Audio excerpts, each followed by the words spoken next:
Hello everyone. In this video, we are going to discuss about probability theory. The first question arises here is that why we study probability and what are the applications? What applications are there? So probability is completely about studying events which are unpredictable. They are not exact in nature. The result is not exact. So there is some uncertainty in this. Whenever in some event there is an uncertainty of the occurring of that event, in that case we can deal it with probability. So you can say that probability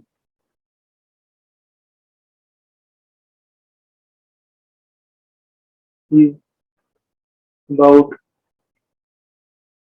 measuring uncertainty. This can be said. So basically probability is a tool that measures how frequently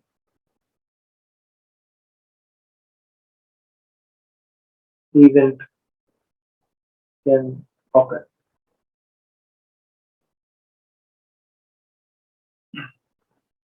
Okay. So this is the main objective of doing probability. And here we will start with the basics and go up to following the syllabus. We will go to the last one, that is the random variables and binomial distribution. So we will be needing the help of set theory to formalize this topic. Mostly we will be using set to define events or to denote events and basic algebraic operations of set to express the operations within the events of this probability. Okay. So the first thing comes here is the random experiment.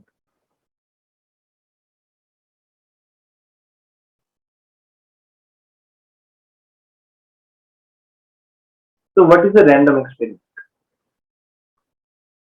It's a type of experiment that will give you always some outcome, and the randomness is there. That means you will be getting all the possible outcomes.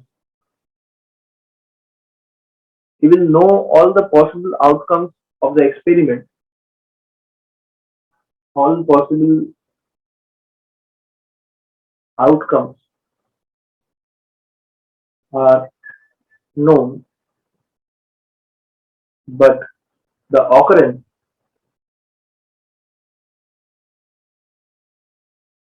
is random. Means if you are doing the experiment now, you cannot say what is going to happen or which outcome is going to come. So all the possible outcomes you know, but if you are doing it now, if you are doing the experiment now, you don't know what is going to come as the outcome.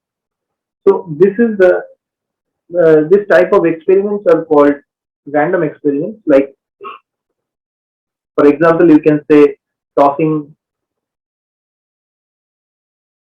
sorry, tossing a coin. We know that after tossing a coin, either you will get head or you will get tail. But if you are tossing a coin just right now, you cannot say whether a head is going to come or a tail is going to come. There is the randomness. In the same way, if you throw a die, then also the same thing will come. We know that the outcomes are 1, 2, 3, 4, 5, 6. The 6 faces are there on the die. So if you throw it, one of the outcomes will come from this set. But now if we throw a die, we don't know which one is going to come. So this is the randomness of the thing. So the same way, selecting a card, a playing card, will give you the same. There are 52 possibilities of this, but if you just draw one of the cards from the pack, you cannot say which one is going to come. Obviously, the pack will be shuffled well, and then the card will be drawn. So in that case, we cannot say which one is going to come. So this is the thing actually. This type of experiments are called random experiments, and these are some examples. Next, we come to the thing is called sample space.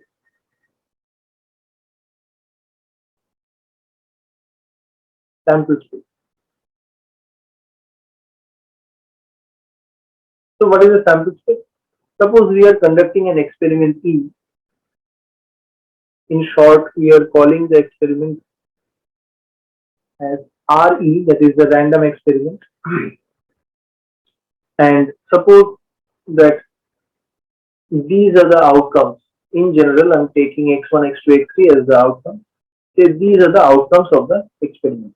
So then what we will see that we can construct a set with these outcomes. Let us name it as x. It is, say we are writing it like this, x such that x is an outcome of the experiment E. So obviously this is a well-defined set because there is a proper criteria for this set. So this set is called the sample space of the experiment. So basically sample space is the collection of all the possible outcomes of an experiment. Okay, obviously of a random experiment. So when you are tossing a coin, you can say that S is equals to HT, tossing a coin. The same way, when you are tossing two coins, you can say the outcomes will be HH, HT, TH, TT for tossing two coins.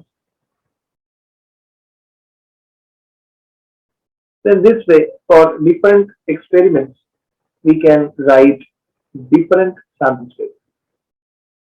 For throwing a die, this will be the sample space.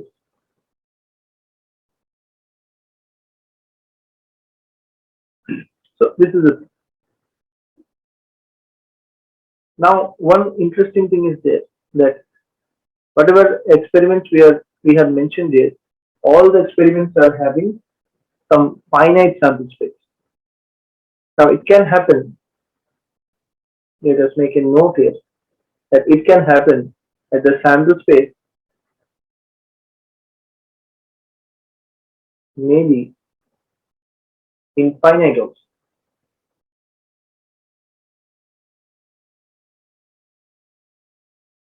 Let us see. Let me take the experiment, or rather say random experiment, to be something like this. Tossing a coin until head appears.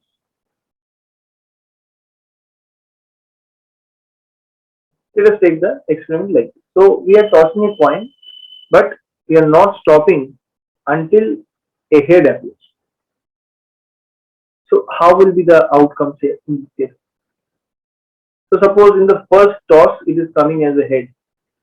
We will stop here. The experiment is done. Say it is not the case. In the first toss, say we are having some tail. So we'll continue the experiment, and then in the next toss, say we are having a head. So this will be another outcome. In the same way, again suppose in the third occurrence and the third toss we are getting the first head. So this will be the outcome PTH. And in this way it will continue. So whenever, say, the nth outcome here will be with n minus 1 t, there will be n minus 1 t, and then 1 h will come. So this is one example of infinite sample space. So this is it. Obviously, and from here it's clear that the sample space may not be always finite. It can be infinite in some of the experiments. It will completely depend on the experiment, what type of sample space we are going to get. So this is one type. Okay. Let us come to the next thing. Okay, so next we come to events. Events we usually define to be the subsets of the sample space A. A is the sample space. So every subset of the sample space is an event. Suppose we are doing the experiment tossing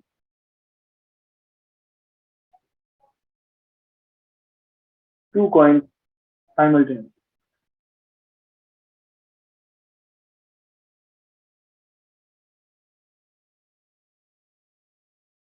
So then we can say that the sample space is HH, CH, HT, and TT. So in any way, if we take a subset of S, then that set can be called as an event. So let us see, say E1 I'm calling as one event, and I'm taking the uh, outcomes as H, H, and H. So this can be taken as an event. Say E2 I'm taking as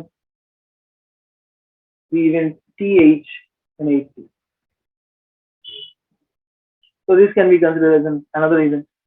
So in this way, number of events can be there for some experiment. Now, depending on the outcomes that are coming in the event, we can name them also. Like this E1 can be named as the event of appearing head in the first point. In the same way, this can be taken as appearing exactly one tail, or you can say exactly one head. So in this way, according to the outcomes coming in the event, we can name the event also, or we can describe the event also.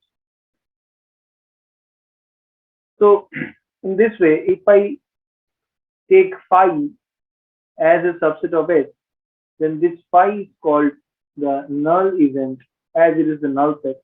So depending on that thing, we call it as a null event. That means none of these outcomes have come. Say that coin is landed like this on the surface. So none of the outcomes have come. So this can be there. Or another thing is there that say A we are taking as a subset, the complete set we are taking as a subset. This event usually called certain event, because if any one of the possible outcomes occur, that means A is going to occur. The event A is going to occur. So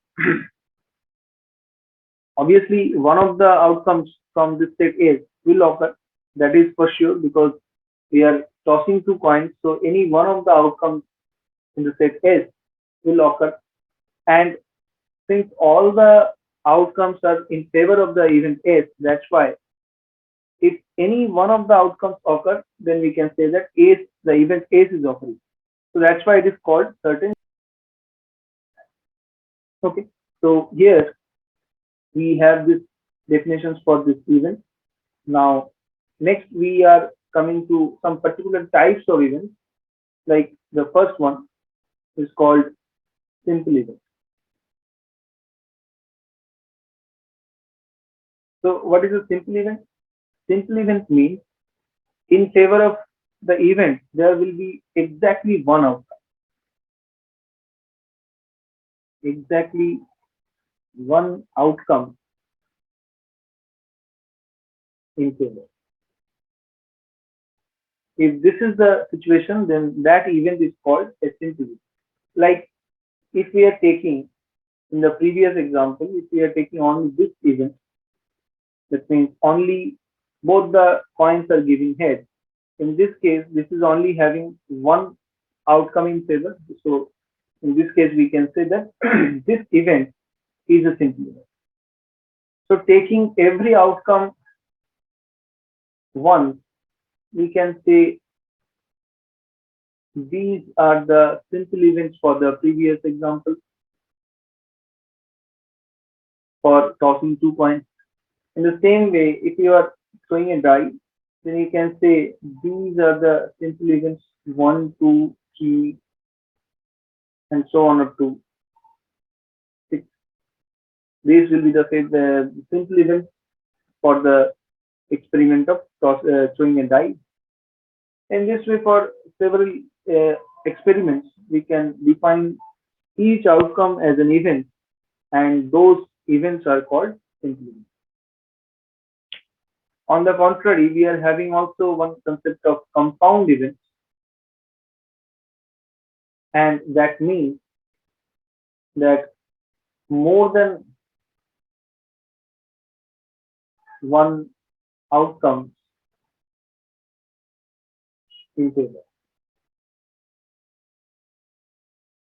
More than one outcome in favor. So obviously, in the previous example, what we have seen for E1, that is HH and HT,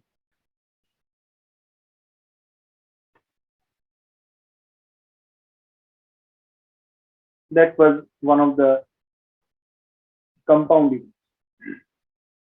In the same way for E2 also, that HT and TH, this was also another example of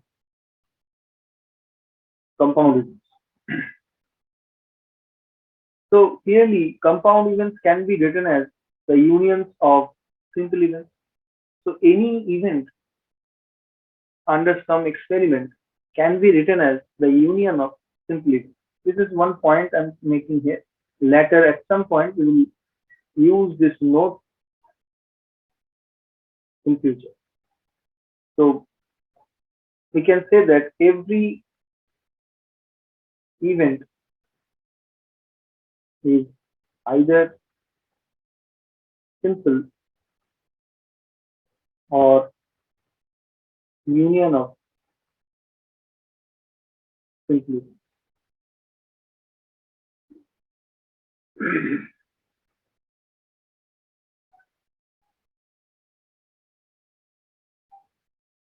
Next, we are coming to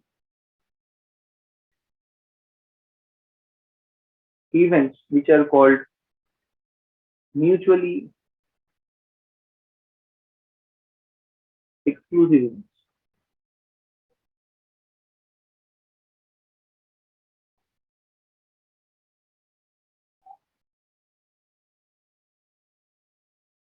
So two events, say I'm taking as E1 and E2, are called mutually exclusive. In short, I'm writing as ME, mutually exclusive.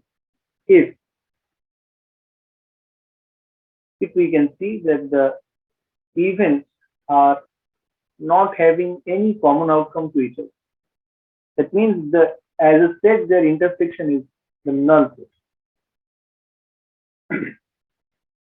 So in case of that tossing 2 coins, that experiment, tossing 2 coins, if we take the event E1 as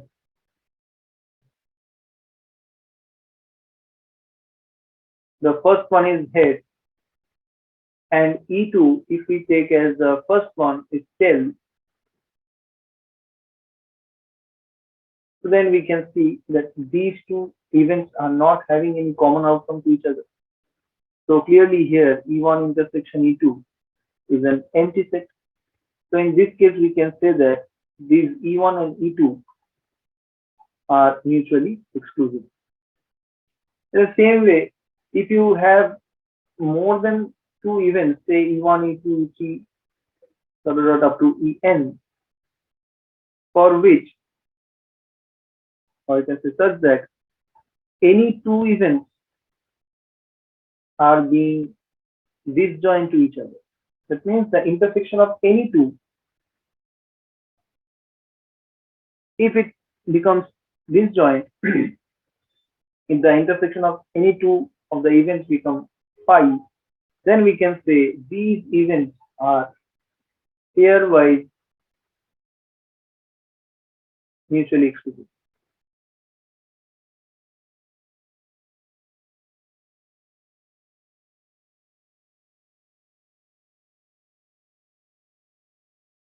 So this is the other thing, mutually exclusive events. Next, we are coming to the events which are called exhaustive events.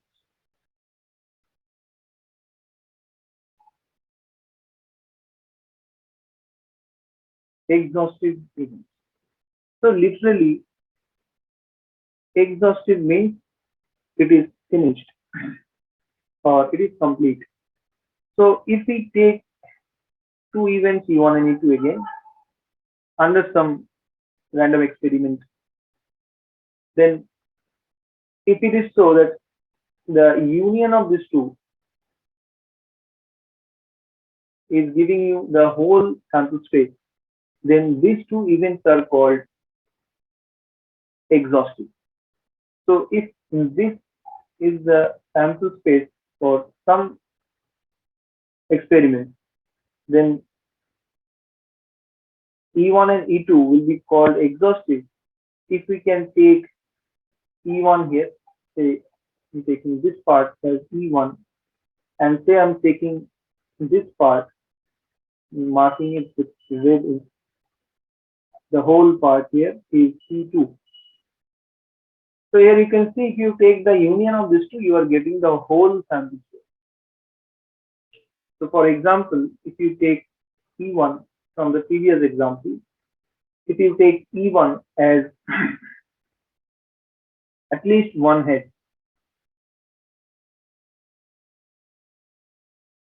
you will get this outcomes.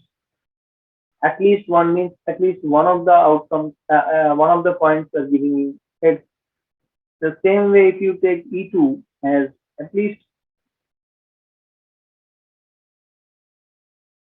one tail, then in favor you are getting these outcomes.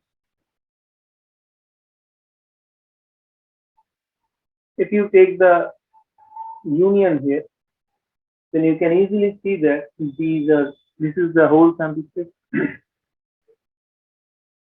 And obviously, these two events are the same, so we can say these events are not mutually exclusive.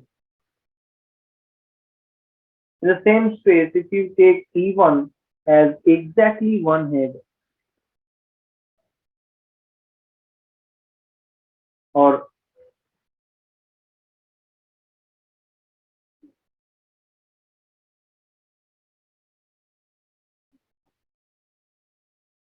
on the other hand, if you take E1 as both heads, that means this one, and E2 as both tails, then you can clearly see that the intersection of E1 and E2 is equals to pi. So in this case, you can say that E1 and E2 are mutually exclusive. So in this point, we can make a note that any two simple events are mutually exclusive, because obviously if the simple events are not the same set, then the outcomes will differ.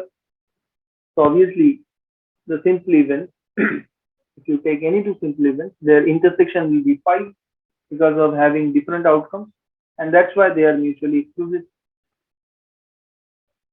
So if you take all these simple events at once,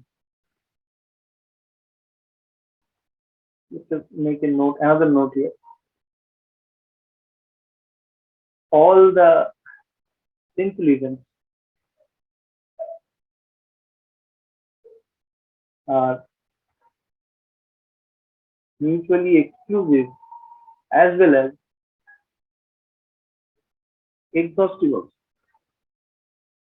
Because if you take all the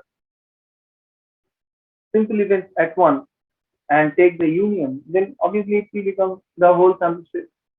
So in this case, we can say the simple events, all the simple events is taken, then those will be pairwise mutually exclusive as well as they are exhaustive.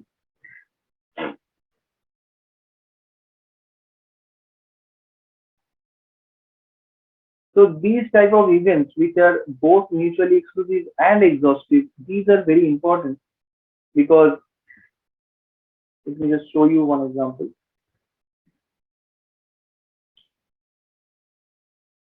Say this is the sample space here for some experiment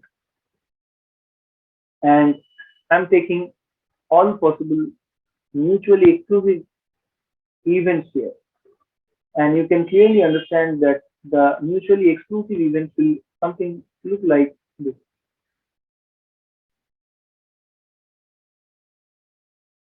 So this is one example, one event. This is the other event. This is another.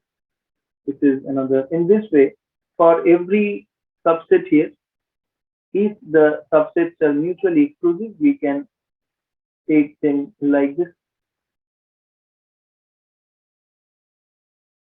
And since they're mutually exclusive and exhaustive also, the whole union will become the whole set S, which is clear from here. So what you can see here is that the sample space is being partitioned into different events, and the events are all mutually exclusive and exhaustive. So this is another note here. We can say a collection of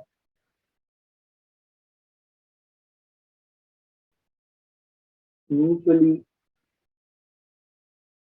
exclusive and exhaustive